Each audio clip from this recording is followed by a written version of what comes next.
Сложилась такая ситуация, что поступила информация в профессиональное сообщество туристической индустрии о том, что готовятся соглашения с правительством Российской Федерации, которое позволит российским экскурсоводам и гидам работать беспрепятственно на территории Республики Абхазия.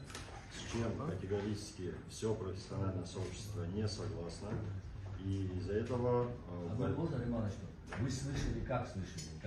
У вас есть бумага, информация официальная, какие-то сайты, что-то есть? Нет, изначально была встреча в кабинете министров, у премьер-министра присутствовала Кристина Константиновна, Дмитрий Шамба, министр по туризму присутствовал, и от профсообщества приглашена была Линда. И там была дискуссия по поводу... Да, там были озвучены определенные моменты.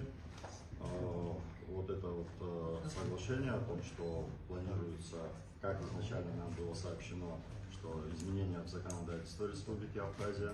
Затем были написаны от профессионального сообщества, от всех организаций туристической сферы Абхазии, президенту Абхазии, премьер-министру и в парламент, и в общественную палату. Затем была встреча с премьер-министром от турсообщества, где были озвучены уже более точные данные.